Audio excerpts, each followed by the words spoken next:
Wholesale Hotline, where we cover everything to do with wholesale real estate. I'm Jamil Damji. I'm Brent Daniels. And I am Pace Morby. And together we cover the most important parts of wholesale real estate. Lead generation. Conversion of sellers into contracts. And dispositions. Guys, remember when you're watching this show, do us a favor and squad up in the comments. Make sure that you are liking and subscribing to the YouTube channels and in the Facebook group Wholesale Hotline.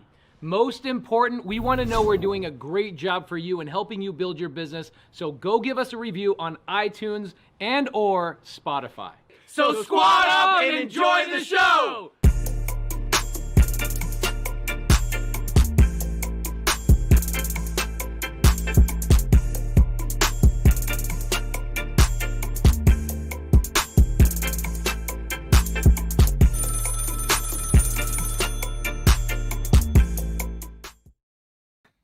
Welcome to Wholesale Hotline, episode 101, 101. Bunch of Dalmatians today, huh? Yes. There we are. All right. Welcome, everybody. This is going to be an incredible show. I am one of three hosts, I guess. We have a guest. So three hosts. I am Brent Daniels, Mr. TTP, Mr. Talk to People. Next to Jamil Damji. If you don't know me, I'm the Wholesale Genie, also known as King Astro Flipper and the co-founder of Keegley. I will sell your deal. That's right. And we are just waiting for Pace Morby to show up here, but we have an incredible guest that is going to be talking all about getting leads off of the internet. We're going to be talking about pay-per-click. We're going to be talking about Facebook leads. We're going to be talking about SEO. And here he is, the third host with the most. Yo. Pace Morby. Godfather Jamil got Corbin a Happy Meal. Yeah. You ready to eat a Happy Meal, babe? You ready for your I guess Happy we Meal? do have four hosts. You have four hosts? Yeah, four hosts. But we've got, it is our pleasure to introduce Brandon Bateman from the Bateman Collective to Wholesale Hotline. Brandon Bateman, come on down. Love it. I'm excited. I am too. I just so that everybody knows, I use Brandon Bateman's company. We spend at this moment $15,000 a month, and we've done. I don't know. Last year we did right around $500,000. So Wow. The return on investment was fantastic. Wonderful thing that Brandon we'll talk about and we can get into is we didn't go all in with $15,000 off the bat. It took some time to build it up, and then he told me when to spend more money. So I think that that's something that's really important, as opposed to just throwing it all out there and hoping something works. We took our time with it. I love it. Yeah. I love it. What about you? You doing any internet leads? I hate PPC. Okay. I'm full disclosure. I hate get it. PPC. Yeah. I have total. I'm going to convert you, Pace, just so you know. Please do. That's why I'm excited about this episode. I used to run a Homevestors franchise, and we spent $20,000 a month just in my franchise. And PPC was just so expensive. Mm-hmm. It was actually for us more expensive than direct mail at the time. Mm-hmm. But I've been hearing a lot of people talk about PPC. I know Brent Daniels crushes it with PPC. Mm-hmm. So I'm looking to be converted. May I just interject for a moment? Yeah. I'm happy that I'm in the middle of this because I feel that I was a lot like Pace in that I hate pay-per-click. I hated internet marketing. You know why? Because I'd hired 4 companies and I had spent tens of thousands of dollars with those 4 companies, and they burnt through my money, and they tried to keep my pixel, they tried to keep all my data, and they were complete shitheads with my money. And then I was on a boat in Lake Powell. Yep. And Cody Hoffine, our mutual friend, invited me to speak at his mastermind that he has out on Lake Powell. And I meet this gentleman by the name of Brandon Bateman, who you know very well. Yep. And he is talking good game, right? He's up having, giving his presentation, and he's like other internet marketers that I had met, they're always like brash and loud, kind of like me or you or Pace. And Brandon's very like methodical. Yes. And I'm like, okay, I like the vibe, I like the energy, and I like what he's saying, but I'm still calling bullshit, right? Because I've never had a good experience with the internet marketers. But being the way that I am, I said, let's give them a shot, right? Because at the time we were rolling out our franchises, they were growing and they were really hungry for a direct-to-seller lead generation source. And so we thought, why don't we bring Brandon into our fold and test them out? Love it. And we've actually been working with Brandon for quite some time. Now, how long has it been, brother, that you've been working? Close to a year. Yeah, close to a year. Close to a year. And we've had good results. Yeah. And so for me, I would have never agreed to have a pay-per-click marketer on Wholesale Hotline. Listen, I'm the talk to people guy. I'm the cold call guy. Exactly. But listen, lead generation is lead generation. Yep. If I'm lead generation, conversion, and exit strategy here, we got to open it up to all the different forms and really look at this, because traditional marketing, you have a few different routes. Yep. You've got internet leads. Yep. You've got bandit signs. Yep. You've got mail, right? That's a great movie, by the way. Got mail. Yeah. You've got mail. There you go. And you've got mail. So, do you know Tom Hanks? I know Tom Hanks. Oh, okay, good. Yeah, I know Tom Hanks. Yeah. We Anyway, brought that one full circle. We brought that full circle. I said all that to say that Brandon has a high level of trust. Yes. You haven't used him yet, but amongst two of us here, he has a high level of trust. Yep. His transparency and his results have been very, very good. And so welcome to the show, Brandon. We're happy to have you on here with us as our special guest. And the people want to know about internet marketing. This is paid traffic. This is paying for your phone to ring. And this is one of the very few times that we actually talk about stuff like that. And so I'm excited for the people to ask you questions and for you to bless us with the things that you've been learning about paying for leads. Do you guys mind if I'm devil's advocate on this? Real quick, can they hear the echo that I hear with Jamil talking? No. That's just them. Can we turn it off somehow? Because it is driving me crazy. All right. Thank you. I've never seen Brent driven crazy, to be honest. An echo in here, like, no way. No way. So, guys, I'm going to be the devil's advocate because, and I have an opinion about it, and I have a lot of experience with PPC. But again, the company that we did PPC with did not let us control our own PPC campaign. Right. We basically stroked a check to them. They handled everything for us. No questions asked. The challenge is when you're brand new, PPC can be incredibly expensive. Yes. Okay. Yep. However, when you're brand new and you have a budget, it is the greatest lead gen because you don't have to cold call. You don't have to have VAs. You don't have to have any. I mean, it's good to have VAs for follow-up, but you don't have to generate leads from motivated sellers. The motivated sellers call you. And it's so for us, it converts 5 times faster than a cold call lead. Oh my gosh. But speed is the name of the game, right? It's you got to be Johnny on the spot. Yes. If you're going to spend money for the phone to ring, when that phone rings, A, answer the freaking phone, and B, get in the friggin' car. Yeah. Right. Because you got to get to that appointment yesterday. Right. Yeah. Well, that's and the way that we use it, and this is just from Brandon's advice and just working these leads over the last year, is it rings to everybody. It rings to Jeremy, Jackie, Chad, and Ryan, and whoever simultaneously, and whoever picks it up gets it. Right? I like that. Yep. When Corbin was born was the last time that can you guys see Corbin in the studio? Can you just switch it over to her? Look at her just having a great old time with those freaking apple slices, bro. Jamil hooked it up. Thank you, Jamil. I appreciate you. So last time I had PPC leads coming in was when Corbin was born. The night of her birth, I had a PPC lead came in. My wife is giving birth. Do you think I avoided that phone call? No, I picked up the freaking phone. Yeah. Yep. They're not cheap leads. No. And let's get into that. Yeah, right? Let's get into it. So Brandon, welcome, man. Yeah, absolutely. Excited to be here with you guys. Respect all of you a ton. So yeah, excited to get into it. So Brandon, starting out in this, what do you think is the appropriate budget in let's split this up into 2. Let's go smaller markets and then major markets. And really what is an expectation of budget? Because here's what I will tell you, just like these guys, just like you were saying, once you get those PPC leads or those internet leads and they come in, they're ready to go. They're ready to make a decision right now. And the ones that we've done have been big. they have been bigger on average than texting, cold calling, or referrals have been. They've been the biggest deals that we've had. And why do you think that is, Brandon? I think urgency. I think people are just at they're ready to make that decision, right. and they've got an idea in their mind, and they're ready to go. And I think that as long as you're in front of them, and as long as you're answering the questions, building the trust, they don't have to go to a million other places to get other bids. And I think when you're only negotiating with yourself and the seller, you get bigger deals. I know that you get bigger deals. It's symptomatic of internet shopping or internet leads in general, right? So if I'm on a website and I'm about to buy something from a website, I want that to be frictionless. I want it to be fast, and I want to be able to put my card in and spend my money now.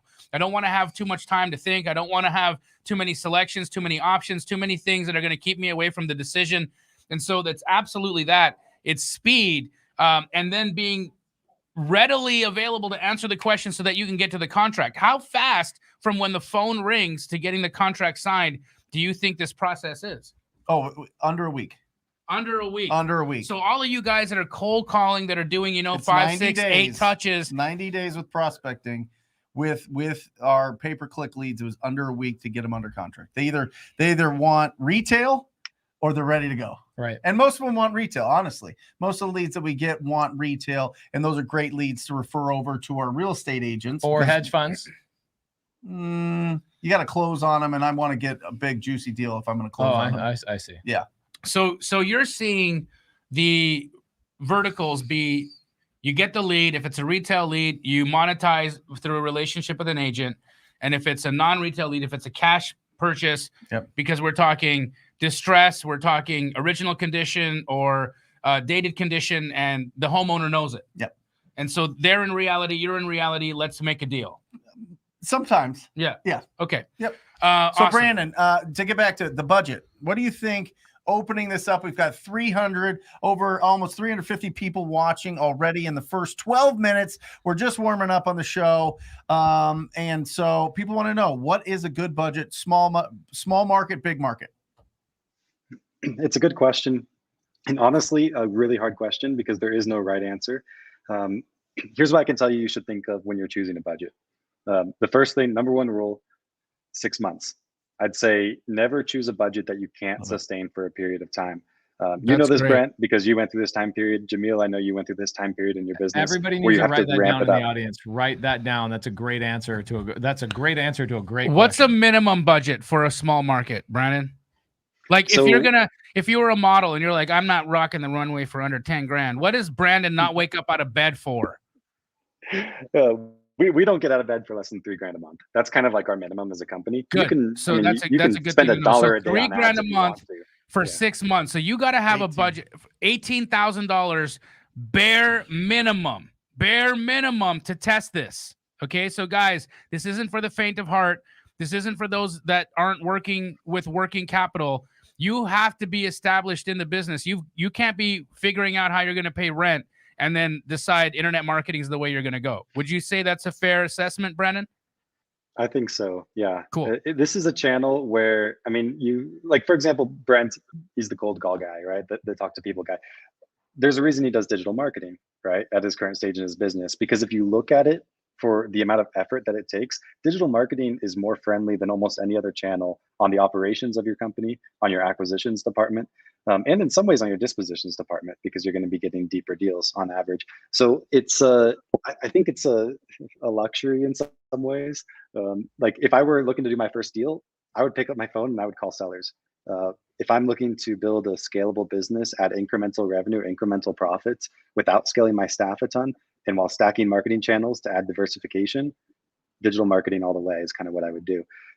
So that's where killing it right now. Yeah. So he's talking. I love that. He's like, if you're like just learning how to drive, right, go get a Honda. Sure. Right. But if you're in a space now where it's time to upgrade to a big body Benz. What's that Benz? A GT 53 AMG. If you're ready to upgrade and get some power behind your machinery, then digital marketing would be, in your opinion, the best channel. Would you say, in comparison to direct mail, what are you returning dollar per lead? Ooh, dollars per lead. So it varies a ton. And I think it's important to have the distinction that there's multiple channels we're talking about here. The internet isn't just, it's kind of like the offline place. There's a difference between cold call and text, even though they're both telemarketing channels. Mail's a little bit different, even though they're all addressable forms of marketing. So I think there's an important distinction there because these channels have different advantages. And when I talk about that $3,000, we're talking about maybe a light strategy in one channel. Versus if you remember Jamil or you remember Brent, kind of what we got started with, we were more in the $8,500 range because we were doing a light budget, but on 3 separate channels to be a little bit more diversified. And something that I would highly recommend if someone's able, because we have a greater success rate doing that.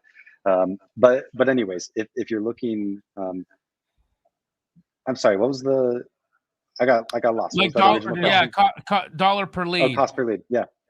So there's a few factors here. PPC is the leads that everybody loves to talk about. If you meet someone that loves PPC, they won't ever shut up about it because the type of lead is just different than the kind of leads you get other places. That's my experience. I just get so many people infatuated with PPC, and I'm like, yes, bro, chill out. You need to have a budget. You need to have 6 months. For me, it's kind of the burst. It's the reason why I don't love the burst strategy. Right. I don't talk about the burst strategy, even though we do the burst strategy, is because it's not for a beginner. Yeah. The burst strategy is not for a beginner. I see all these people joining these mentorships of like, I'm going to get into real estate and it's the burst strategy. I'm like, yo, you're going to wait a year before you get any money. And that's after you invest a tremendous amount, use your credit multiple times. You're going out and getting loans. The burst strategy bothers me because the people who sell their mentorships are making it sound like it's for the brand new beginner. So PPC, I run into a lot of people that talk about it, and I love your honesty and transparency on this topic because it makes me love you even more. I get so many people like, oh, you're trying to get into real estate? I'll sell you PPC leads. It's like, yo, some of these people just need to pick up the freaking phone. Yeah. Oh, for sure. When you're starting out, this is Brandon, he crushed it. And that's why I was saying he's crushing. When you're starting out, you got to build your budget. Right. You got to get a budget somehow. And I would even say if you're starting out in this business and you've been successful in your own life and you've got a nice nest egg in there, still, I want you to go out there, get into the fist fight that is lead generation, get into the mix of it until this business is making the income. Then you can start doing the different marketing channels. But if you're just throwing in money from nowhere, it's going to be tough. It's going to be tough to have the discipline to answer these all the time. There's a lot of people that will like push the button on PPC. Mm-hmm. And Mr. Bateman, I'm sure you run into people that spend a couple of months of money on their budget and they don't convert a deal, and it has nothing to do with your leads. It actually has to do with their ability to convert, and they did not learn how to actually convert. So they then blame it on PPC or whatever else. If you can't convert a PPC lead, you're a knucklehead, because PPC deals are people calling you. Yeah. It is a massive difference between you doing outbound calling when people are like, how did you get my information? Mm-hmm. You don't get that with PPC. You never get a PPC person saying, why are we talking? They know why you're talking. So if you can't convert a PPC lead, you got a problem. I'm sure you run into it. But that's why I think people need to start on cold calling and get out there in the fist fight that is marketing and get to a point where they can convert those leads. If they can convert those leads, holy crap, they can convert PPC. Oh yeah. And not only that, but I mean, Brandon also does Facebook as well, Facebook and Instagram. Let's dive into that a little bit. Because there and I'd like to not only just paid, but I think that there's a lot to, building up your own, being loud on social media, and how does that translate to people seeing your ads and looking at you and those type of things, right? You got to be careful. If you're going to do internet marketing, you can't be going on there on your stories or on whatever public facing there is and be doing stupid things. You can't. Like painting yourself blue? Well, like you know what I mean? Like putting yourself like drunk somewhere or putting yourself doing something stupid or whatever. People will follow that back. Or making politically charged statements. Oh, perfect. Perfect. Right? Yep. I'm not spending $1,000 a day on marketing so that you can know whether or not I agree with a vaccine. Right. Mm-hmm. So Jamil asked a really good question. He said $3,000 a month. It's $18,000. Okay, great. If I'm in a small market, let's say, what's a small market? Let's go Birmingham, Alabama. Oh, I love Birmingham. So let's say we start in Birmingham, Alabama. I have $3,000 to spend for 6 months. I go to your company. How many leads do you think I'm going to receive a month for $3,000? And what would you say is your average conversion rate on those leads? That's a really hard question to answer. I know the beginning of it's going to start with that depends. So let's assume just an average middle of the road guy, not the greatest converters in the world like us three here. But if I'm brand new, I've gotten a couple of deals under my belt. I've got $3,000 starting in Birmingham, Alabama. How many leads do I get? And what should I expect my conversion rate to be from those leads? Excellent question. I'm sorry, I might give you a little bit more detail than you're looking for on it. I But want there all are the a lot of details. factors. Let's go. But let's dig all into it. So like I was saying before, multiple channels here that we're working with, right? Probably some of the most popular among beginners would be, I mean, not for very beginners, the PPC side, but PPC is, of course, a more immediate lead gen channel, which makes it easier for a younger business. The other one that some people kind of loop in with PPC, but not always, is Facebook ads. And if you look at, for example, Brett's business or Jamil's business in Phoenix, they're actually doing better on Facebook ads than they are on PPC. Facebook ads can be a really powerful channel. Now, PPC takes less leads to a deal. So if you look at it at the end of the day, it kind of is less work. Facebook ads is going to be a little bit of a lower quality lead, but the deals are big, and the leads don't cost near as much. So if we're looking at middle of the road stuff, probably the easiest thing I can do, I got this dashboard here of all of our clients all across the United States and what are they paying for leads in different areas. I can tell you on Facebook, we're averaging close to $100 per lead. On PPC, $100 per lead. Okay, got it. Love it. On PPC, closer to 300. It's going to vary a ton, but on Facebook, it typically takes 20 or 30 leads to get to a deal. Versus PPC, you're talking 10 or 15 leads. Of course, weird markets are going to be weird. Like in Phoenix, we've seen it takes more PPC leads to a deal. Say it's competition, iBuyers, who knows what. Facebook's actually been pretty steady. We've been able to get with our clients in Phoenix closer to 20 leads to a deal. So that's why Facebook has skewed a little bit better than PPC has for these guys. But that's the first thing I would think about. The second thing I would think about is how wide are you going? Because our clients, this is why I hate PPC. I get people's opinion that are like, I'm going to shotgun effect, and they go to 25 different markets because they're like, oh, it's cheaper leads. I'm like, you're a dumbass. You can't dispo in 20 different markets at the same time. Or they go into these dumb rural areas where there's no buyers, and they're like, yeah, but my lead was $13. It's like, who cares? You should have bought, $13 worth of other shit. That's what I'm saying. This is why I look at other people that are doing PPC, and there's a lot of people getting loud about PPC. And then guess what happens? Those people that are selling PPC leads, your clients, you know who you are that's out there. Your clients are DMing me and saying, I can't find a buyer. I go, let me guess, you're using PPC nationwide to save yourself money. And they go, how'd you know? I'm like, because I've been around the block a little bit. I know exactly what's going on. You need to... I don't believe in that. Do you guys believe in that? That you should go shotgun effect in 25 different markets? Hell no.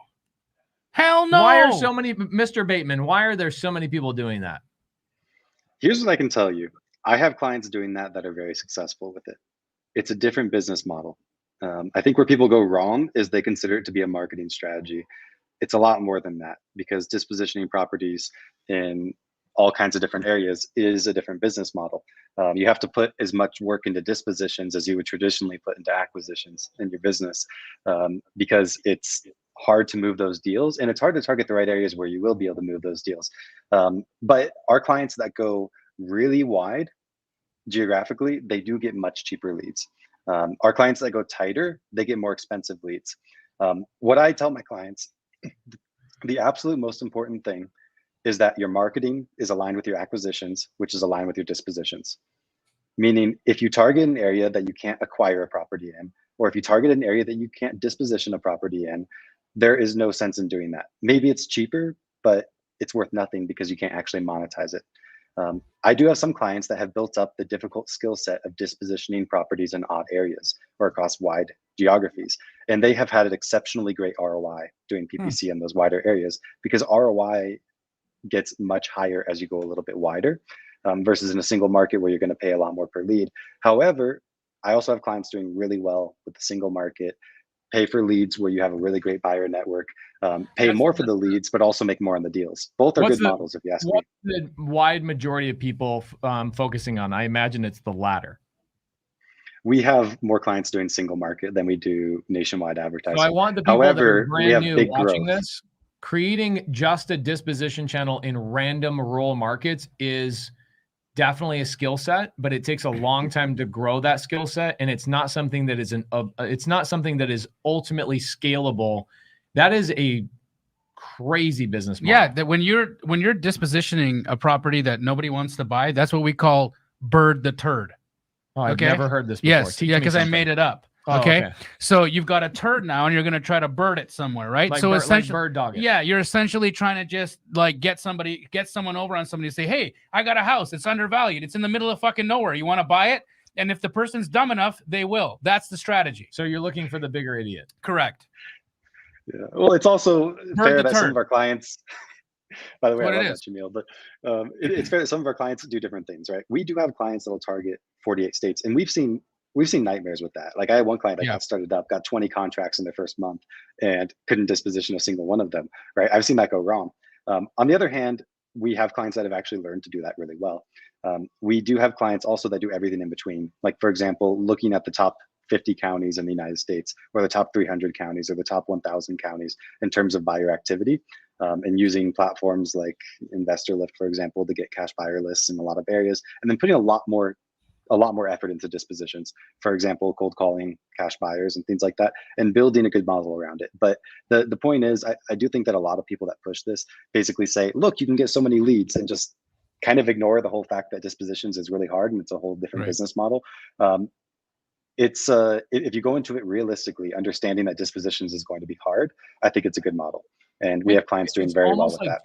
It's like two different businesses within the same umbrella. And for the first 100 deals I did, my wife and I sold the majority of those deals to Jamil, because it just let me focus on going out and cranking out contracts, knowing that every time I went and met with a seller, I had my buy number before I went. Yep. I was confirmed. I knew 100% if I got it at that number or below, we're going to make money on that deal. Right. And it was a great business model for me for a long time, to rely on somebody else's business to do the other side of things. So for us, I don't touch markets. No offense to you, but I only follow you, bro. If you're not in a market, I don't spend my time there. And I appreciate it and I get it. And I think the reason that he says that is we do a lot of research to make sure that we're investing time, money, energy, and effort into markets where there's going to be monetization, right? Now, how many markets are you in? We're in 95. So if I were going to jump into PPC, I would focus on one of those 95 markets. Heck yeah. Because then I could just focus on converting, and I could let you guys dispo. Yes. Better yet, you know what I would be doing? I'd get a PPC lead. I'd get on the phone with the seller, and I'd probably text one of your reps, like Chris in Atlanta. I'd go, hey, I'm talking to this lady on 123 Main Street, or as Brent calls it, 222 Banana Street. I'm talking to this lady on 222 Banana Street. I need to know a buy number. Typically, a Keegley franchise can go, we could sell that at $200,000. Make sure you lock it up below $200,000. Correct. And that's why I would never spend my time in North Dakota trying to specialize in being a dispo. It's ninja. tough. It's tough to do it. You know, and now again, market conditions have changed since the last time we've been trying to bird turds, right? So it could be a completely different situation now with investors moving their money into smaller markets, because we've seen the heat in the general, major markets in the United States has turned up so hot, there's no inventory. Yep. Which leads me to the next question, Brandon, because you gave us a cost per month base minimum for a small market, but what does it look like in Phoenix? What's the bare minimum that you should be expecting to spend on a month-to-month basis to do internet marketing to get leads in a market like Phoenix, Arizona, or even Los Angeles? Oh, that's crazy. The crowd, LA has got to be crazy. Yeah, I can tell you it is. So this might not be what you expect to hear. I don't believe that bigger markets need bigger budgets. The reason is, in a bigger market, with a given budget, what you're basically getting is a smaller amount of what is available in that market. Maybe you're creating something that has more scale eventually. But the reason I say that there's certain minimums and things like that is because by the time you pay for an agency, by the time you put your effort into it, the juice has to be worth the squeeze, right? You can get 100x return on investment all day long, but if you spend $10, it's just It's just not interesting, right? If you're going to put some effort into that. So that's why I say that there's a minimum. But if we're looking at how much budget you need for different markets, I think in bigger markets, your expectations need to change. That's the biggest thing. In Phoenix, you need to spend more money to get to a deal. You don't necessarily need to spend more money per month, but if you want to get a certain number of deals a month, you're going to have to spend more money to get there. LA, same thing. Those deals are going to be a lot bigger. Actually, outside of the whole size of the market aspect, what we find is the biggest correlating factor with lead cost is what the average wholesale assignment is in a given market. Because PPC, if you think about it, go back to your high school economics or whenever you learned about that, it really is just an economics play. There's an invisible hand behind PPC that theoretically should make PPC the right cost because it's auction based. If it is too expensive, what happens is people drop out and the price gets lower. If it's inexpensive, what happens is people spend more money and the price gets higher. Because of that, if you look at markets where wholesale assignments are low, what happens is you have a lot lower of a cost per lead. If you look at markets like LA, for example, where assignments are super high, people are willing to pay a lot more for leads. If it is more expensive in bigger markets because bigger markets tend to correlate to 15,000 minimum cost per contract here. No, not cost per. It's and I'd have to text Jackie. Is your cost per contract probably around $5,000? It's probably half that. $7,500. 2 deals a month from pay-per-click. I'm thinking we're somewhere. Brandon, correct me if I'm wrong. We're at about $7-8 grand cost per contract here in Phoenix, right? That strikes me as most likely right. Although it depends on the channel. I think we're higher than that on PPC. On Facebook, we're lower than that. That's so blended. We're blended. Got it. So we could be at 10. Yeah. I'm not trying to figure this out. Yeah. I'm not trying to read all the books and go to YouTube and figure out how to do pay-per-click and Facebook ads and whatever else. And Brandon's done a really good job because this is all he does all day and he's got a machine to do it. He's looking at, okay, where are we spending the money? Where is the money getting us the highest return? And then he's going to play that game, right? So pay-per-click, Brandon, when we were doing it in 2019 or 20 was like $17,000 a deal. And now with the blended average of both the pay-per-click and the Facebook ads, it's gotten it down to, I think it's right around 8,000 is what we spend each on each deal. And that's in the major market. The one thing that I will say, and you hit it perfectly, Brandon, is if you're going into markets where the average price point is 150 and below, you're spending a lot less to find those opportunities, but your deals are about 10% of what that comes. Do those sellers even have the internet over there? Yeah, I guess some of them do on their phones, maybe. Yeah, on their phones. Yeah, Androids don't have internet. Yeah, but and like some of those smaller markets, you do a lot better, I would imagine, with like TV ads running between the Steve Wilkos show and Jerry Springer. Yeah, and I would just call them. Right, I would just call them. So your suggestion, Brandon, if we could, I love it. Bird the Turd's becoming a thing. In your suggestion, does this work better in larger, more robust markets than smaller, less demanding markets? What would you say as a genius internet marketer, someone that we all really enjoy working with and trust? What would you give as a recommendation? Prescribe us. I love both. I honestly love both. Digital marketing has an amazing ability to allow you to take the cream of the crop of the market. So when you have a big market, what that means is you can be pickier. Picture yourself like the flipper that maybe buys from wholesalers going into Phoenix that only needs to buy 5 deals a year.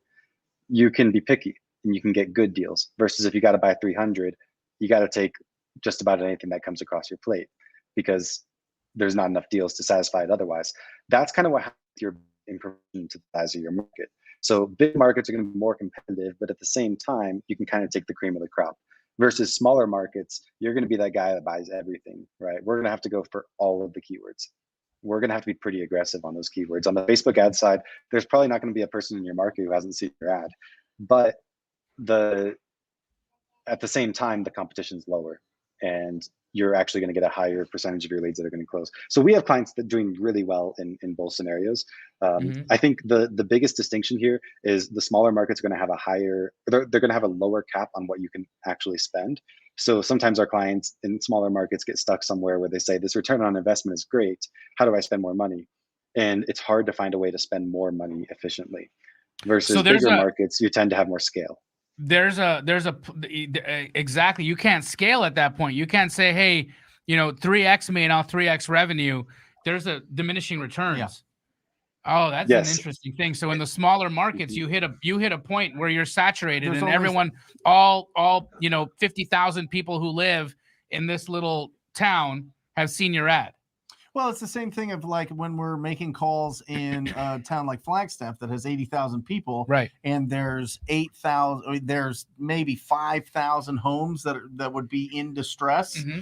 Well, you could get through 5,000 homes in a month when you have a team, right? Right. So, and you go through that list twice, you do your best to do it, and then you recycle it 6 months later. There's a ceiling. There's a ceiling to how much you can put into those smaller markets. You have to go into Prescott, and then you have to go to Sedona, then you have to go into these other areas. So it's kind of the same across the board with marketing and with prospecting. I think that's why people go into multiple markets if they're in a smaller market. Is there a branding Absolutely. play? Is there a branding play, Brandon? Let's kind of pivot here, because I think that when you are spending money on ads, and you say, for instance, you're in a little market and people will see your ad over and over again, is there a play where we're saying, hey, we're just spending $5,000 a month, so you see my dumb face every time you turn on your Facebook? Yeah, I mean, I think everybody here knows quite a bit about that, right? The branding play is powerful. I think the only reason why I'm here is because I was a genie, and everyone There's saw a lot that. of reasons why you're here, Right? But you know what I mean, right? So there's that. But do you also deal with that, or beyond pay-per-click and lead generation? Could our audience, if they were, say, in that spot, like a Jacob Simpson, for instance, he's one of my students, the guy's doing, 7 deals a month. He's making all kinds of money. He might be looking to brand himself. Are you a guy that someone would go to and say, hey, make me famous? I mean, here's what I'm really good at. I'm good at buying eyeballs in such a way that you can generate the most leads given a certain budget, and the highest quality leads. So, we're not the company that's going to make you a logo. We're not the company that's going to like produce content and stuff like that, show up at your office with a video camera. What we'll do is we'll make that content produce actual results, because that content alone does nothing for you. So especially for a lot of our bigger clients, branding is something that becomes more important. They're sending a lot of mail every month. I mean, we work with quite a few companies that spend more than $70,000, $80,000 a month in marketing. And when you're doing that kind of stuff, there's a lot of interactions between those channels.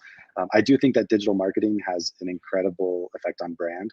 The reason being, Facebook, for example, great brand channel. For every lead that you're going to get, you're going to reach a ton of people that aren't going to become leads, because it's a mass advertising channel. And that's where you can get a lot of brand awareness. SEO is really important for brand, because SEO is basically what people find when they search you. So if you don't have quality SEO, then you're not going to show up when people search you after seeing your TV advertisement, for example, or they're not going to believe that you have that great reputation. So like there's different aspects of digital marketing that are really important for brand. But I do think that the bigger your company becomes, the more important brand becomes, versus at the beginning, it is more about getting leads than it is about brand. I'm one of those people, there's direct response marketers, there's brand marketers. They seem to be at odds very often. I'm one of those people, I'm definitely more on the direct response side, but I believe that branding happens along the way with direct response advertising. I believe that every dollar should be tied to a particular outcome, a KPI that you're trying to accomplish, and brand awareness is kind of a byproduct of that. I have an idea. I'm not doing any PPC right now, but I want to do PPC. But I want to try it out with somebody in the audience. I want to partner with somebody in the audience. I will pay for the lead generation. So we're going to call this pace per click. Pace per click. It's going to be called pace. You just come up with that? Of course. It's going to be called PPPC. It's going to be 3 P's. 3 PPPC. Pace pays per click. What I'm going to do is I'm going to choose somebody in the audience to partner with, and I want you to handle the leads. I will pay for them, and I'm going to hire Brandon's company to do it. And we're going to dedicate 6 months of a budget with Brandon. Here's what I want to do. I'm brand new to you. So where should I go? I don't want to go to Phoenix. Where should I go? Should I go to Vegas? Should I go to Raleigh, Durham, North Carolina? Should I go to Florida? For the highest success rate, where should I go? I might say some things here you're not going to like. But Give let's me see the how this things I goes. don't like. All right, let's Don't tell look me at to it. talk to people because I am already planning on doing that. So number one, it sounds like if you're going to enter a new market, you're going to work with Jamil on the disposition side, right? Yes, So we're going to work Jamil's somewhere. back. I need Keegley. Okay, so Keegley, we have to choose some place that Keegley's at. Number two here, this student that you work with, are they going to be in one of those markets Yes, where they Keegley's will. at? Okay, so they're I'm not going to be gonna- virtual I'm- acquisitions. No. I'm okay with virtual acquisitions, but what I would end up doing is I would probably get somebody that's boots on the ground. So here's what I'm thinking. We choose somebody next Monday as the winner of this. Okay. We choose somebody next Monday of the winner. And if they end up not being in the market that we choose, they have to then find somebody to squat up with that is boots on the ground in that market. Okay. Because everything that we talk about on Wholesale Hotline is squatting up, working with each other. Yes. And that's ultimately what I want to do. Okay. I want less conversation. I want more instruction. I want to see it in action, right? And we can report on this weekly, monthly, whatever, and show people exactly what it is. Because I'd love to bring business to you, Brandon. So we got to start in one of those 95 markets. Okay. Then, so tell me more things I don't want to hear. I want to hear all the bad things. Well, I have what you'd probably consider to be a bad idea. Give me a bad I can idea. tell you, I like bad ideas. me personally, if I was doing this, I would do a virtual acquisitions model and I would choose many of those markets. The reason being, I have a disposition strategy already. I can acquire virtually, and my lead cost is going to go a lot lower across that. I'll likely end up with a higher ROI. I can also diversify against risk of one of those markets being overly inflated in a bubble, so to speak, from a PPC standpoint. Now that's a different kind of model, but it gets you a lot more leads, most likely a lot more traction, a lot faster. Maybe you're paying a third the cost for each lead, but you're not quite as good at acquisitions because they're a little bit more spread out. And because of that, maybe you close, 20% less, you still end up on top, and Jamil's your guided disposition every time. That's what I would consider. I've got an idea, because I kind of like what Brandon's saying. He's saying go wide, right? He's saying let's pick the 90 markets, the 95 markets Keegley's in, and let's cast a little bit of a wider net. Is this the booty model? The wider, the better? Well, here's my thoughts. Because we're trying to accomplish some squatting up here. Right. What if we reactivate our Facebook group because people don't hang out there in the Facebook group as much as they could? Maybe we post the live lead, the hot lead in the Facebook group, and everybody has to go into the Facebook group and first to claim it in the market that squads up with somebody in the group gets it. Damn. I'm liking. I don't think that's exactly the perfect idea. Okay, well, make it more perfect. What I worry about with that, there's a lot of imperfections that we could figure out. What's going to happen is you always get some knuckleheads. They're going to come in there and do some stupid stuff. Yes. So we got to protect that lead, but I really freaking like that idea. We just get we get the Facebook group popping, right, and we get everybody looking at the Facebook group like it's like, when are they going to refresh? Well, when's the lead coming? One thing we need to consider here, guys, is when this lead comes in, we've got 30 seconds to respond. So to it's that like lead. These guys got to go. So where are these going to go? Because there's no way you're going to connect. It has to go to one person's cell phone. It's got to go to somebody on somebody's team, and then it gets good. It gets over. It's got to be qualified. It's got to be connected. You can. This is not a free for all. Okay, then time is of the essence. Let's talk about that this week. I think we choose one person that runs quarterback on this. Okay, and gets called when there's a new lead. Okay. Yep. I don't care where they live. I love the idea. I don't care where they live. I care what market we choose. And for me, it has to be a Keegley market. I know a lot of Keegley franchises as personal friends. Like I love Chris in Atlanta. I love Jim Wills in North Carolina. I love a lot of your franchisees. So for me, my heart is set on one of those markets because I know they'll crush it. But is there something, Brandon, that you would look at in those 95 markets as an indicator that we should go into, regardless of my existing relationship with Keegley franchisees? Honestly, like I said, marketing has to align with acquisitions, has to align with dispositions. And because of that, here's kind of how PPC works. A lot of people would say, just picture you're trying to pick fruit from an apple orchard, for example. A lot of people would say you should look at the apple orchard, identify which trees have the lowest hanging fruit, and hang out where those trees are. The way that digital marketing works best is a little bit different because it's algorithmic. So what you would do instead of that is you would add parameters. For example, I'm willing to go anywhere in the orchard. I just don't want to go more than 5 feet off of the ground in order to get fruit. And then see, can you get enough fruit with that parameter? And then if you can't, maybe it has to be 5.5 feet, maybe it has to be 6 feet. So we don't look at markets and say this market's bad, because some of the markets, like for example, let's just take Utah. Utah is the single most expensive PPC market that I'm aware of. Our clients here pay more per lead than any other place. However, I looked at our data with my client that's here in Utah, Cody Hoffine. We just reviewed his data yesterday with his team, and I'm sorry, not yesterday, but Friday. And we still had $5.50 in for every dollar that we spent on PPC in the entire year of 2021. 5.5x return. Yeah. So I spent 10 grand. I'm bringing $55,000. Yeah. By the way, his case about it's real numbers. I know that because I'm a Joe homebuyer franchisee. That's what he's talking about. I know all the guys that he's working with. I know everybody that's crushing it with his pay-per-click strategy here. That's why we're bringing Brandon on here. Once you're at that point when you can add to your lead generation, you have to get digital. At some point, you have to get it. The return is absolutely bananas, right? You put 10 grand in, you get 55 grand back.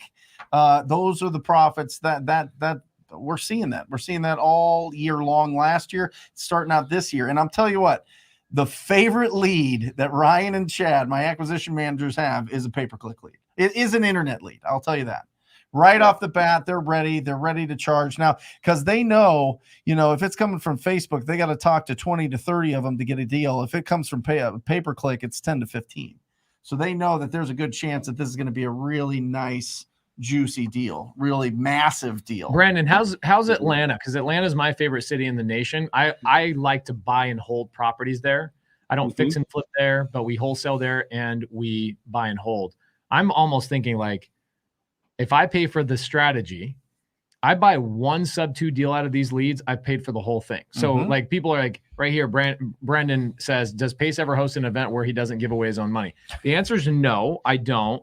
But the answer also is there ever a time where I invest money into you guys that it doesn't come back to me? The answer always comes back. I always get a deal. I always am building wealth because I'm buying a sub 2 or a seller finance deal. Like the deal in Atlanta came from Jamari. You remember Jamari? Yeah, he's great. He's phenomenal. Door knocking foreclosures 2 weeks ago, saves a lady from foreclosure. I buy this $700,000 house, no money out of my pocket, right? So pouring into you guys is something that always comes back to us. So I don't look at it as just giving it away. I look at it as an investment from Wholesale Hotline to you guys. So Brandon, what are your thoughts on Atlanta? I love Atlanta. Here's what I can tell you. Fulton County PPC is a nightmare in some ways. That county has a ton of click fraud in it. And I know we haven't talked about what click fraud is, but it's something important to consider. Surrounding counties from a pay-per-click standpoint, okay, but you're talking still a pretty high cost per contract. Facebook, however, in Atlanta has been really great for us. So if I was spending my own money going into Atlanta, if I had a high tolerance for cost per deal, I would. I think PPC is good, especially because those deals are going to be big. If with a smaller budget, especially, and this is the problem with Facebook, it doesn't scale quite as much as PPC. So you look at our clients that spend a lot of money, they spend a lot on PPC, versus our clients that are spending smaller amounts of money tend to like Facebook a little bit more. But I think specifically Facebook ads in Atlanta is a smart bet. What other markets, Brandon? What other markets that just personally are kind of tougher than others? You know what I mean? Like that insider information right there is incredible to know. And there's click fraud. Is that what you just said? Click fraud? That's like somebody like makes a bot and clicks on everybody's stuff until their budget's gone or something. Yeah, essentially, yeah. We have a list of counties around the United States that struggle with those issues, and at the top of the list is Fulton County in Atlanta. Can you give us the top 5? So is that like competitors basically just trying to screw their competitors over? Yeah, basically. And this is an issue that comes in all kinds of different forms. In fact, we've seen some click fraud popping up nationwide in the past 30 days that we're analyzing. But really, what it comes down to is somebody pretending to be a seller in order to waste your money. And certain counties have more of a problem than others. There's of course click fraud blocking softwares, like ClickSees, for example, that exclude people based on IP addresses. One thing that our really bad click fraud markets have in common is that they tend to not respond to that kind of mitigation. So what we have to do then is expand beyond that to exclude the poor traffic. Some places at the top of the list are LA, Dallas, Houston, Atlanta. I'm trying to think of where else. There's a few of these counties that are a little bit tough with it. There are ways to get by it. I don't necessarily want to publicize them to the world, but we have we have developed methods, because one thing that we do that pretty much nobody else does is closed loop tracking.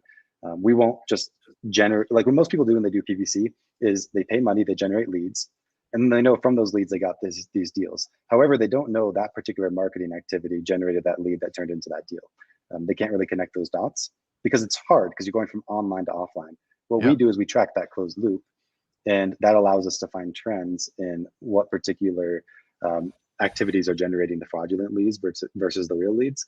So we have been able to be successful in these click fraud heavy markets, but it's a harder game than if you don't have that issue. What makes a good Facebook ad? What's cracking? That's it. Honestly, yeah, I should ask you. Yeah, phenomenal. Yeah, Jamil knows a thing or two about this. Take but your even if clothes you don't off, want to be a yourself GM, blue. What makes for a good Facebook ad for motivated property owners? Good question. I think there's a few elements that you want to make sure are there. Number one, you have to qualify. Everybody's thinking with their ads, how can I make this attention grabbing? The thing is, our most attention grabbing ads also produce our lowest quality leads. And we know that because we track closed loop. I think of a good Facebook ad kind of like a bandit sign. You don't make the world's fanciest, most interesting bandit sign. You make it a little bit simple because you want someone who calls to actually be motivated. You don't want to look for that retail seller. So I'd say simple and qualification, which means you get to the point. Beyond that, what I think is really important with Facebook is that you capture the lead in the right way. I talk to people all day who say, I hate Facebook ads. I tried it. The leads are junk, and we can't seem to make it work. It really depends on how you generate the leads. What we recommend doing is you drive people from the ad to a dedicated landing page that converts well. And in that landing page, they have to manually fill out their information to request a cash offer. The other way is you can have forms pop up within Facebook that autofill with the seller's information. And you actually get a lot more leads that way. But we find that our clients end up doing more deals from less leads when they do it through a landing page. So I would say if you qualify and you're very clear about what you're doing, and you run to a landing page, so you collect the information with a little bit more friction, and you understand how to target properly, that's how you can be successful with Facebook ads. Awesome. Pace, Facebook ads, internet leads, pay-per-click leads, SEO, for sub-2 opportunities, for wholesale opportunities, for fix and flip opportunities. You thinking you'll do it in the future? You think that I'm going to do it right now with one of the audience members. No, I mean for your business. Never. No. Why not? Because I have the perfect model right now. Okay, talk about it.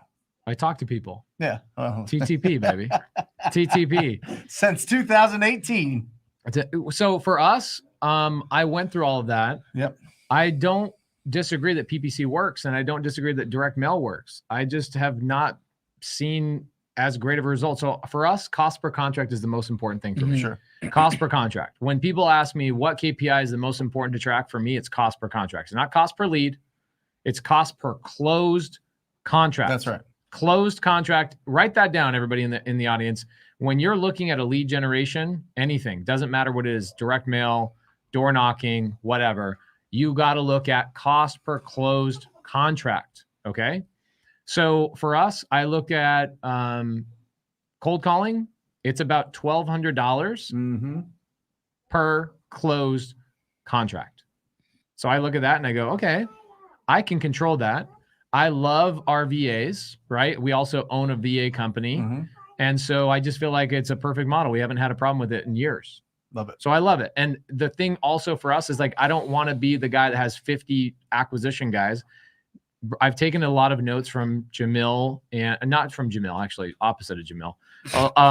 I've taken a lot of notes from Brent Daniels, where Brent has created a perfect wholesaling operation of like, I want to stay in this number. Yeah. Jamil, here's the thing that's different about Jamil. No, I have a big ass company. He has a big ass company Yeah. that I don't want necessarily. If I had the partners he has and I had the brain he has, then it would be a different story for me. But I know who I am and I know what my resources are. I can't do what he's doing. Therefore, my model's different. That's all there is to it. Love it. I'm more a Brent Daniels model where I go, what is my box? How many sub twos do I want every month? How many burr deals do I want a month? How many fix and flips do I want a month? And then how many wholesale deals do we want a month? Honestly, it's a lot less than you would think. For us, we want to do less than 10 wholesale deals a month. I want to do typically 2 to 3 burrs per month. I want to do 2 to 3 sub 2 deals per month. And then we want to do 3 to 4 fix and flips a month. All of that comes from primarily either cold calling, texting, or from my own students sending Referrals. me JVs, deals. yeah. JVs, referrals. Yep. So even like Rylas Dana, check this out. Rylas Dana, probate attorneys, is a big lead source for me. You know what I did with Rylas? I just connected him with my students, and now Tristan and other people are making all the money from Rylas and building out their probate attorney business, because I'm like, I want everybody to succeed. If I end up being the buyer, great. So I don't want to disrupt what I believe to be my perfect business. It's not that PPC doesn't work. It's just that I know what works for me. I'm like on this perfect trajectory. I'm loving every minute of my life. I don't want to disrupt it, chasing the shiny object. However, I do want to have fun. And I do want to also have the Wholesale Hotline crew help somebody in the audience start their journey in PPC, because I do believe in it. I just don't believe in it for me right now. I know Brent, and I know this dude gets big, fat, juicy checks. That's right. Okay. And he's getting those from PPC. So it obviously works. So what I want to do is I want to next Monday on Wholesale Hotline, choose one person in this audience to quarterback money that I will spend. We will spend. I'm going to take Jamil's Amex. It's a black Amex, guys. This thing has no limit. He doesn't know I have it. It's actually attached to my phone. It's in my wallet.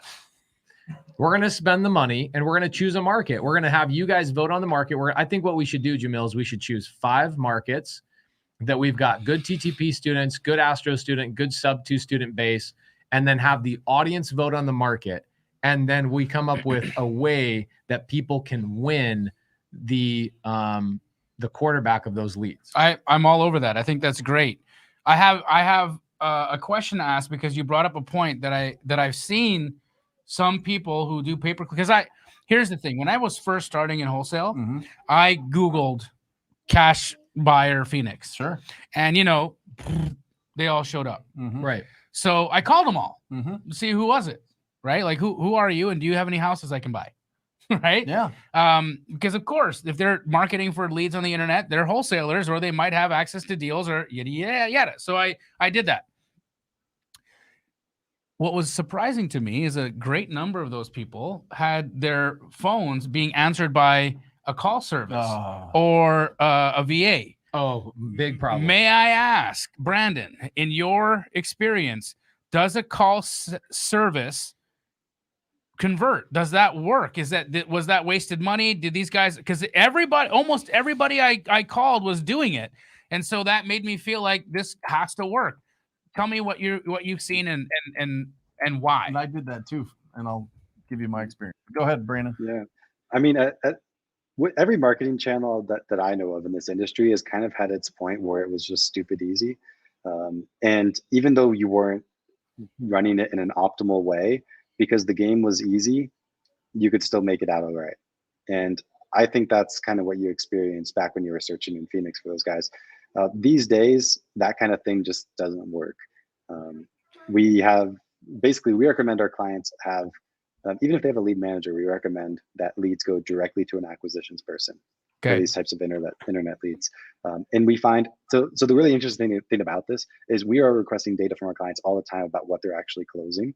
And every one of my clients, with the exception of a few, will tell me that their acquisitions team is the best acquisitions team in the entire world. Their acquisitions process is the best. As they should. They should believe in their people, and they should think their people are the best, and that's why they're successful. I love that attitude. I love that attitude. I think that having that kind of confidence in your team is the kind of confidence you need to build a world-class team. That's yeah, and I agree with you. However, I was taking a little bit of a different turn in the sense that statistically, our clients do very differently from each other in terms of how many leads they're closing. Some of them tend to be doing a lot better. And when we dig into the differences between those that are doing better and those that are doing worse, there's a few elements that we see in common across all of our clients that have exceptionally good lead conversion. First one we've already mentioned, it's the time between when a lead comes in and when you get to it. We believe that that's something that not only you should focus on, but you should measure, because what is measured improves. And a lot of our clients that are doing absolute best with that, when they're reviewing the metrics with their team, they're talking about the average time between when a lead came in and when they contacted it. The next thing is your method for lead management. Our clients that have it go directly to an acquisitions person do better. The thing after that is the quality of that person. Here's the thing, and maybe you felt this a little bit when you were searching. If you put yourself in the mind of a seller that's searching on Google right now, that person searching on Google, they actually had motivation to do that. They're doing that because they have a problem and they want to solve their problem. And what a lot of people do, unfortunately, when they actually get in touch with that person, is instead of solving their problem, they set an appointment to solve their problem later. And then as a seller, what happens to me is I realize that my problem's not solved. So I'm going to keep on going through those Google search results and I'm going to reach out to more people. Versus if I get on the phone and I get right in touch with Jamil, and Jamil makes me feel like nobody else matters, I'm not going to answer those cold calls. I'm going to rip up those postcards in my mailbox. I'm not going to keep on going through these Google search results, and the competition level on that lead is going to go much lower. So that's the next thing. And then the very last thing is qualification.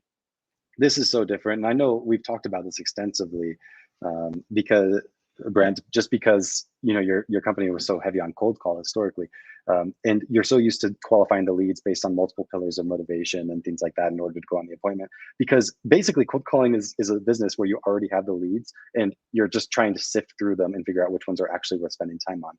That's right. Our clients that are doing exceptionally well with digital marketing typically have a much less stringent qualification criteria on their leads. And they generally will say, if it's a seller, go on the appointment. And it's kind of a different mindset. When you're cold calling, you're thinking, this person's motivated they're unmotivated unless I can prove that they're motivated. When you're digital marketing, what you have to do is assume that this seller is motivated until you can absolutely prove that they're not. And that mindset shift is a big difference between our clients that are closing a ton of their leads versus getting a lot of leads and having deals slip through the cracks. You know what I think we should do? Tell me if I'm wrong on this.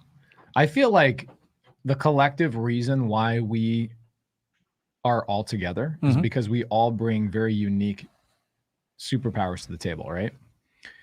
What if we chose a market where we have a sub-2 student, an Astro student, a TTP student work together on these leads, right? And then what we do is we tell them that the only caveat to getting these leads is that they have to choose 3 non-students to work with and squat up with, to hold their hand and walk them through the process. Bro, that's what do you think? Great. So we create basically a collective group of like mini Avengers type of thing in a specific market. What are your thoughts, Brandon? I love it. The most important thing is somebody needs to be available to jump on that lead immediately.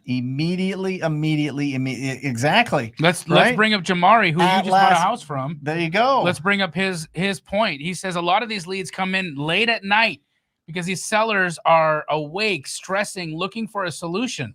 So it is so important to our business, like my business, that it is on our scoreboard.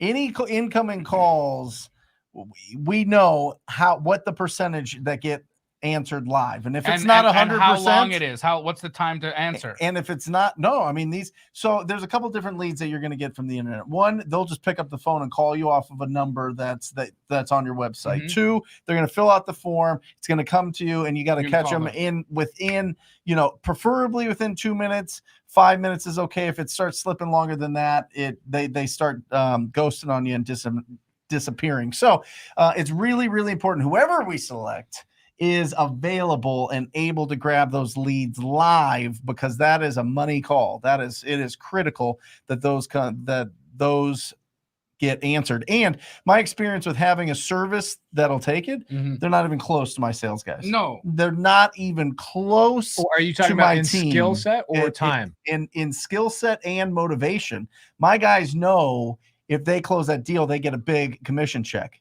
The people that are getting paid hourly at some of these companies that just answer the phone live, they don't get any bonuses. They don't, not nearly as much as, the thousands of dollars that my acquisition managers will get closing that deal. I think I'm going to come work for TTP, bro. Let's do it. Let's do it. Come on. Holy shit. I want to work for TTP. I work for TTP. You got it. All right. We got a head-to-head here. We'll see who wins. What do you guys think? You think here. that's a good idea? We choose a market. We get 3 students that are all bringing something unique to the table.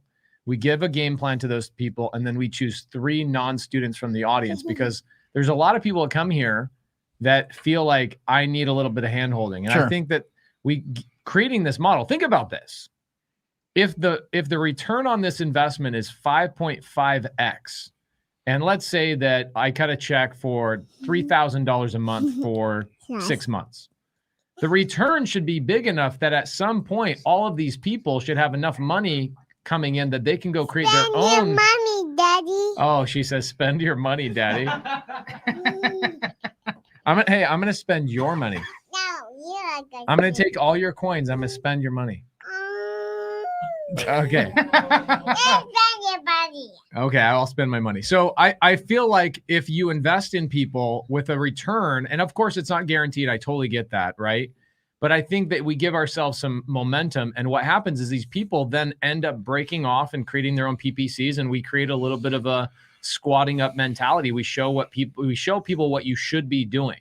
Because think about this. What if you got 5 or 6 people together? Brandon, I don't know if you're seeing this, but you get like 3 or 4 newbies that come together and go, hey, I want to spend $3,000 collectively, where if I got 5 people together, I'm only spending $600 a month rather than $3,000 a month. And I'm sharing these leads and we're working on it together. Do you ever see that happen? Rarely. It has happened though. It should be happening more not often, quite like in my you, opinion. not quite like you explained. Yeah, I agree with you. Hey, get over these, dude. She wants to know if the retail leads could become sub 2s. Yes, they can be sub 2s.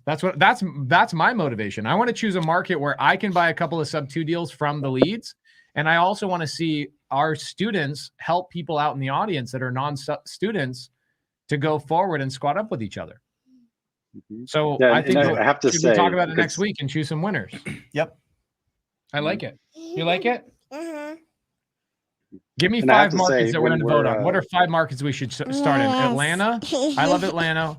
What about Raleigh, Durham, North Carolina? Yes. Boise. Yes. Okay, Boise. I love it. What else, Brant? Brandon, are you doing anything in Vegas? Yeah, we have done some things in Vegas. I can tell you it's one of the tougher ones. It can work though. What about Dallas? Yeah, I know Dallas very well. I bet you do. How about Phoenix? Are we crazy to think about doing this in Phoenix? I mean, you're doing it in Just Phoenix. competing against There's ourselves. always potential to do a little more. Okay, Yeah, so we here's what got we're 2 people going doing it to in do. We Phoenix. got Atlanta, Raleigh, Durham, North Carolina, Boise, Idaho. Let's do Phoenix. What's the 5th one? And we'll vote on Florida. Florida. What market in Florida? Tampa. Really? Yeah. There you go. Look at Tommy. Tampa's dope, dog. Okay, Tampa. Okay. Perfect. So those are the 5 markets. Brandon, will you write those down so we remember this? Because we're going to tap into you. We're going to do another live with you at some point soon. Atlanta, Raleigh, Durham, North Carolina, or maybe North Carolina in general. Maybe we'll choose like markets that are 100,000 plus, right? Because you've got Charlotte, you've got whatever. So we go North Carolina, we go Boise, Idaho. Brent Dallas. said that. Dallas. Tampa. Did we choose Dallas or Phoenix? Let's get rid of Phoenix. Let's do a smaller market. Okay, which one? Birmingham, Alabama. Birmingham. I like it. Okay, here we go. I got it. That's a great idea, Brent. So we've got Atlanta, North Carolina. We've got Boise, Idaho, Birmingham, Alabama, Dallas, and Dallas. I like it. Okay. We'll vote on it next week. We're going to choose some winners, and we're going to make sure that 6 people are squatting up with each other. Our students are go-givers. They're being trained. They have access to resources that non-students don't have. So what I want to see is I want to see our students give to the non-students and squat up with each other and create some good energy and good vibes around these leads. And we're going to hire you, Brandon, to do it. And we're going to have a lot of fun with it. Show Brent. Sounds like fun. Awesome. Say, Brent, I broke Yeah, your that's gonna be- $1,000 pen. No, it just comes up. Awesome. Well, then we'll make Let me see that, that we'll video real make fast. that pick next week.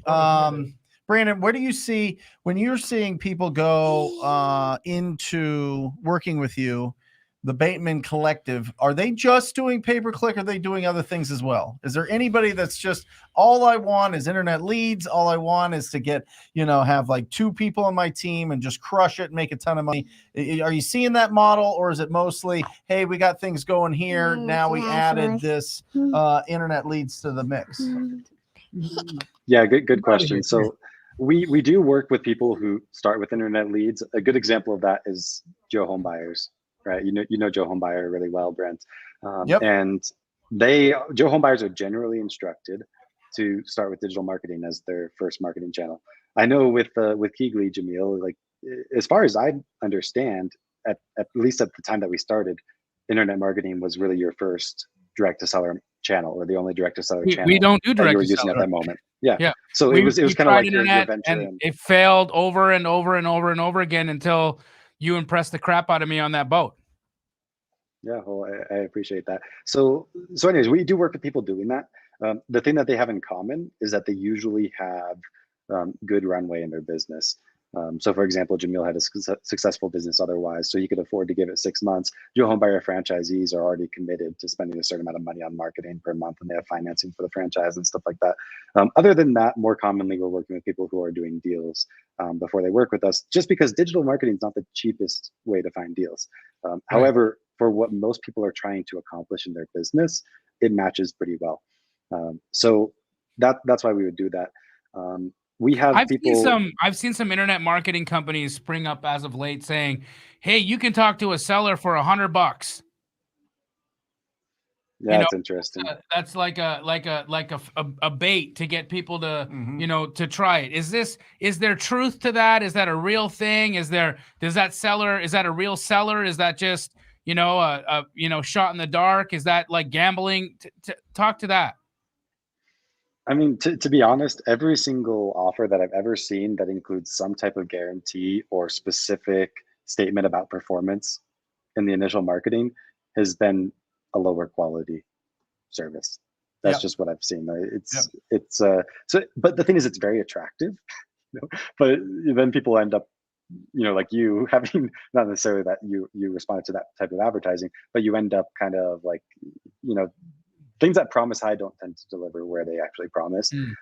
I tend to promise nothing. So I at least always over deliver compared to that. But you'll remember, I mean, people ask me all the time, what am I going to get? And, I tell them it's highly variable in the different factors there. And I think that level of transparency is important. And I know that we could never basically guarantee that someone can talk to a seller for a certain amount of money or something like that. Like there's ups and downs of this kind of marketing. I would say that I do, if anybody is capable, I do highly recommend working with multiple channels. I mean, for Keegley, we're doing SEO, pay-per-click, Facebook ads. Same thing for you, Brent. We love to have at least 2, ideally 3 channels that we're working with on someone. And it's not really a factor of starting out too strong. It's a factor of being more diversified, but having a little bit in each channel. And we love to do that for something like a 6-month period, and then get some data so we can figure out how to dial it in further for the market, just because it gives you greater chances of success. It invests in the long term and the short term as well. So we have like $3,000 kind of our minimum, but we love to stack channels on top of each other, and they work symbiotically in a lot of ways. So anyways, it's kind of everything in between. Traditionally, we work with a lot of larger investors, people doing 50 or 100 deals a year before they work with us. We've also worked with people that have done a handful of deals and are looking to basically roll what they have accomplished, maybe that $20,000 assignment they just got, into a smart bet for their business. And we've had great success with that as well. Let's give some love to the what do you Northeast. think of this comment Ishak made? Ishak says, these guys never show love to the Northeast. And you know what? It's not that we don't, but I think we miss it sometimes. We miss it. Right? Jersey. I think he's calling us out, and I think he could be right. I think he's right. And we love the Northeast. Love the Northeast. So my sister lives in Massachusetts. Let's do let's do a little swoopity swappity. Yeah. Okay. Yep. Let's swap out one of those markets and throw some Northeast. I think you switch out Dallas. As much as I love Dallas and I own property in Dallas, I think you switch out Dallas because we show it a lot of love. You and I go there 5 times a year. Yeah. Well, we haven't been to the Northeast. So what are we talking about? Northeast? Is that Iowa? No, we're gonna talk. What are we thinking? Jersey? Basically, anything east of the Mississippi is the Northeast to me.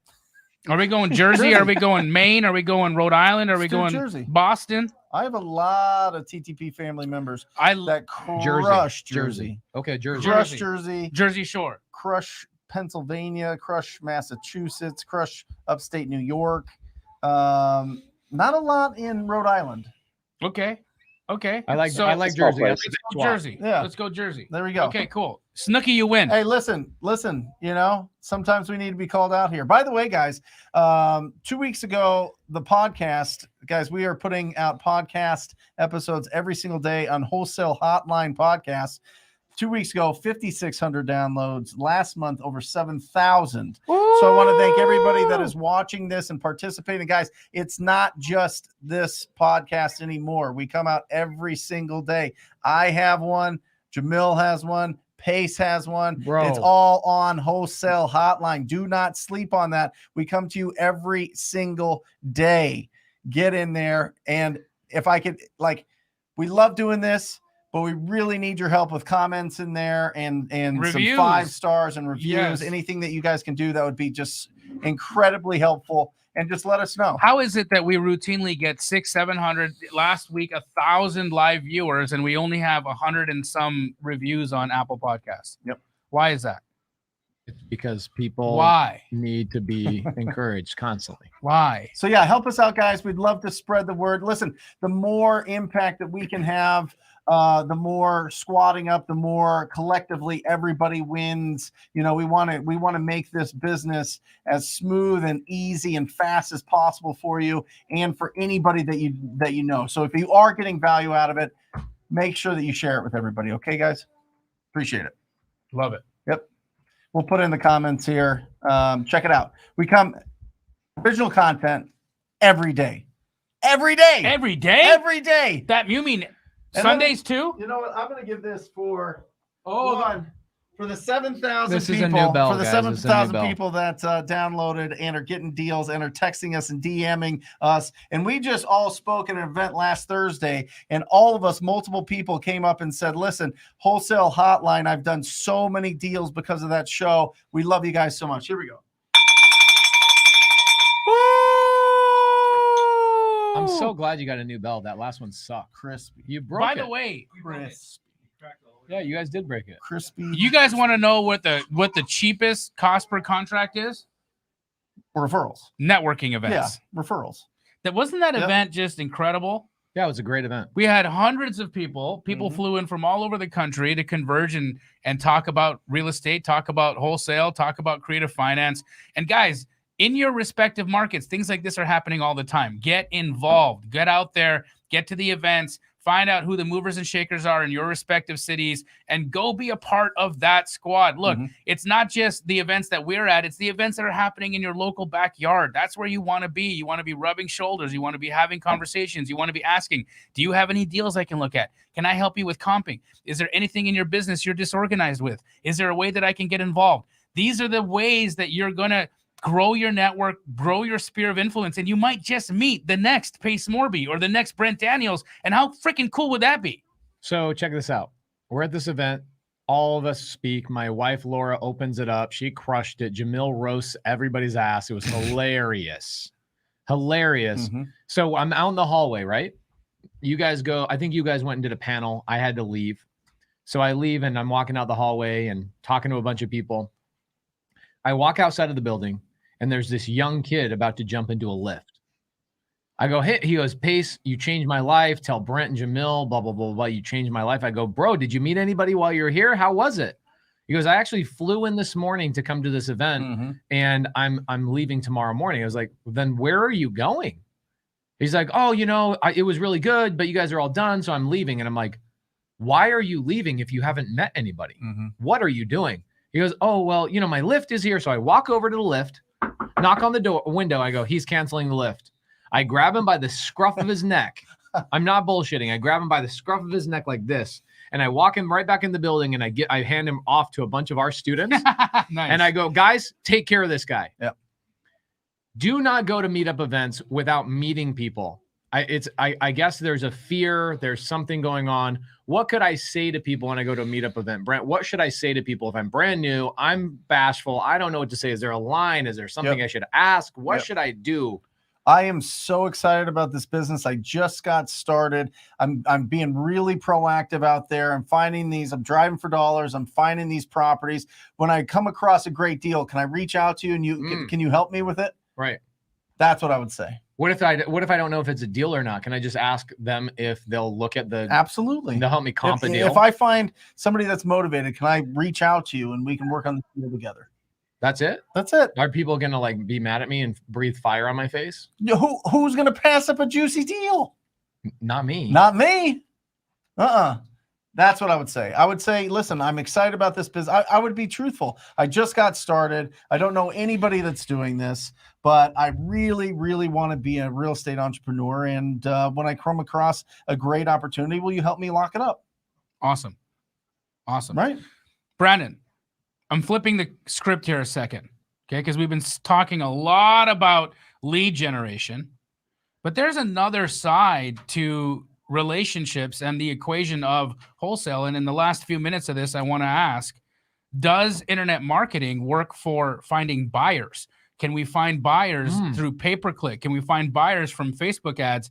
Would you suggest it? And does it convert? Does it make money? Does it work? Tell us about it. Yeah, good question. I think we could do a little bit more research in it. So yes, you can find buyers. And by the way, if you advertise for sellers, you will find buyers on accident, especially in a market like this. Well, I mean, that's how I got them started. I called a lot of those guys. Yep. Yep. So you will always find buyers, kind of no matter what you're doing. However, advertising specifically for the buyers is something that we've done. In my experience, our clients generally thought it was a more expensive way to build their list, but it got a different kind of buyer. So if you look at like Facebook, which by the way, I think is the best platform for that, if you were going to do that kind of thing, you can generate leads of buyers there. They tend to be the earlier in the funnel buyers that are looking for their first or second flip or something like that, which in some ways is a little bit harder because they're less, they're less likely to actually pull the trigger. But in other ways, they could be the highest bidder, so to speak. If you're looking to grow your assignments, those guys can be really good. So anyways, we did a little bit of it. It ended up being in the opinion of the client that we were working with, more expensive than their other methods for building their buyers list. But there's a lot to be explored there for sure. Awesome. And William Baker is an interesting cat. I've actually worked with William. Congratulations, Will. He just did a deal where he's making over $100,000 wholetailing a subject to. William's really talented at search engine optimization. That's how him and I came into contact with each other. And I bought a deal from him. Actually, we JV'd a deal that he had in Kingman, Arizona. And we made I think we split $50,000 on it, right, William, or something like that. So, again, another individual here where he is generally getting the majority of his business from search engine optimization traffic. Brandon, do you do any SEO, and is SEO an add-on or a bolt-on to internet marketing? Yeah, I mean, SEO in some ways is at the core of internet marketing. I think SEO, honestly, of any dollars that you're going to spend online, those are going to be your best dollars spent, almost guaranteed. The caveat there, in the long run, if you look at SEO, it's a long game. And how long? Yeah, exactly. 6 to 18 months, I think, is a general. 6 to 18 months. So, for the average wholesale hotline viewer who has the patience of, wait, is there any patience? No, because they still haven't reviewed the podcast. I'm playing, guys. They haven't reviewed the podcast. So for the 170 people that reviewed the podcast, okay, SEO might be viable because it's a long game. You're going to invest time, energy, effort, and you're basically planting a garden, and now you're waiting for it to sprout. Yeah, and just to give an example, like I said, I was just reviewing Cody Hoffein's numbers with him last week. We look over the year of 2021, and I apologize, these numbers might be a teeny bit off. They're a little bit round. It's just what I remember. But from PPC in Utah specifically, by the way, he has multiple markets and stuff like that. So greater revenue numbers overall. In Utah specifically, close to 500,000. However, what we spent to get there was a little bit over 100,000. No, I think it was just shy actually. So close to 80 or 90,000. SEO, on the other hand, $400,000 in revenue. So just a little bit shy. He spent about 30 grand over the course of the year on the SEO. So the ROI like gets SEO is like over 10x. Yeah, his numbers, and I apologize because these numbers aren't going to pencil when you add them all together because it's off of memory. But the one number I know for sure was the calculated ROI of SEO was 20.65x. And the reason I share that is it's really good over time. However, in his first year, it was not that. If you look at SEO and pay-per-click, SEO is going to get you less at first. Pay-per-click is going to be more immediate. SEO over the long run is going to return a lot better, especially if you're doing it right. And you're not going to get penalized by Google for doing black hat stuff and things like that. The magical thing about SEO is I think of it almost like the real estate of the internet. If you can get rankings on Google, that's a tangible asset that actually has value because you no longer have to pay for clicks. You have earned your way to receiving clicks. And you could think of that like cash flow, so to speak, that comes from that asset. The other factor that a lot of people ignore about SEO that is what gets me really excited about it moving forward is not only is SEO a cash flow asset, it's an appreciation asset. If we look at specifically the growth and how many people are searching for wholesale related terms on Google, like for example, sell house fast or cash for my house, that kind of stuff, it is growing exponentially. And theoretically, if you're going to get a ranking on Google and you can maintain that, that has growth over time and its value because more people are searching over time. So SEO, in my opinion, is the ultimate long game, but you got to be patient. Awesome. For everybody out there that is sticking around to the very end, I would love to get your input on future shows. What do you guys want to learn about? You want to learn about more lead generation? You want to learn more about converting those? Do you want to learn more about exit strategy? Do you want to learn more about building up your cash buyer database, building that healthy tension, right? All of those things. I want to know what you guys want us to put together here because we can bring on incredible guests if we know ahead of time what you guys are interested in learning about, or have questions about. So make sure that you put that in there. Make sure that on Sundays, these two guys have the hottest shows in real estate. That is the Straight Out of Compton. Straight out of Compton. And what will people learn there? They're going to learn how to evaluate their property. So if you've got a address and you want to know, what do I offer on this thing? What is this thing worth? If someone fix it up, is this even a deal? That's what Straight Out of Compton is all about. We underwrite, we help you. I'll give you a buy price, market specific. And we have fun, right? I got an incredible co-host typically with me, Emily. She is awesome, does a great job. We laugh, we joke, we comp houses, and sometimes cry. And sometimes we cry. Sometimes. The only reason I ever cry though, it was the day that Pace came on as Straight Out of Compton, and I was like, oh my God, Pace is That was here. dope. We had a lot of fun. It was amazing. Yeah, it was. It was amazing. But you usually have your show. I have right my show. after. I have my show. Right. We had it last night. We streamed it live from my house. Mm-hmm. We had 200 people at my house last night. It was lit, bro. Taco truck, bartender, everything was great. So we streamed. What was the occasion? No occasion other than I had a student who's been in my program for a year and a half. Creighton was in town, and I go, let's throw a party for Creighton. So we threw a party for Creighton, got everybody together. It was sub 2 students only, unfortunately. But we streamed it live with the live audience, and we broke down a couple of deals. Actually, we talked about a deal that I bought from you on Pueblo. I don't know if you'll remember this deal. Yep. We paid you guys an assignment fee. Then we went off to make $150,000 with 8% interest on top of that every single month. Incredible. What's funny is I actually regret doing what I did on that house. I wish we just kept it, but we sold it on seller finance.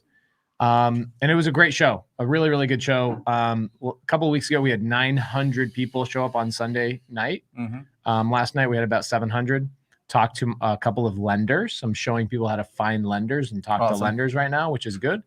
So that's Sunday night. Every Sunday night, 7 p.m. Arizona time, the only time zone that actually matters. And then after Sunday, on Monday, people get to hang out with us on the hotline. And then on Wednesday. That's right. 10 o'clock Arizona time, which is now Mountain Standard Time. We go for 2 hours from 10 to noon on the Brent Daniels live show, talking about wholesaling, talking about building wealth, talking about real estate investing. Any questions that you didn't get answered tonight, guys, join me on Wednesday at 10 o'clock. So, guys, a lot of opportunities to interact. You need to surround yourself with people doing this business, because the blank stares that you're going to get from your loved ones when you tell them that you're building a real estate wholesaling, real estate investing business is it is a mental hurdle for all of us. That's why you need to squad up with people that understand what you're saying, understand what your goals are, understand what you're trying to achieve, and will cheerlead you. You need cheerleaders in your life. Surround yourself with incredible people. Surround yourself with people doing more than you, and you will win. I'm telling you. So you want to, Brandon, thank you so much for being on here. Absolutely. Connect me with Brandon. We're going to get this thing started. We're going to help a bunch of people out. This is going to be a lot of fun. Brandon, people are going to see your face. They're going to get so excited every time you come on the screen, because they know that there's leads to be talked about. I think we take some of these leads and we call these sellers live on the show. Love it. Over the next couple of weeks. Love it. Sexy. Love it. You down for that? Love it. Heck yeah. You know what we should do is lock up a deal live. Yep. Okay. TTP, Astro students, TTP talks to the sellers. If it's a sub 2 deal, I'll talk to the sellers. Yep. And guess who's going to dispo that deal? Boom. This guy right here. There you go. Do you know anything about dispo? Heck yeah. Amazing. Show 101, guys. 101. Brandon, thank you for being on here. Thank you, everybody, for participating and squatting up in the comments section. Check out the podcast, Wholesale Hotline, on Spotify, on iTunes. We'll see you next week. Love you guys. Later. Or just say squat up. So squat up and enjoy the show. Yeah. Yeah. Okay. 1, 2, 3. So squat up and enjoy the show. What are you doing? I didn't say nothing. Why? I don't know. Okay. So squat up and enjoy the show. Cool. I think we should use the one where Jamil doesn't say anything.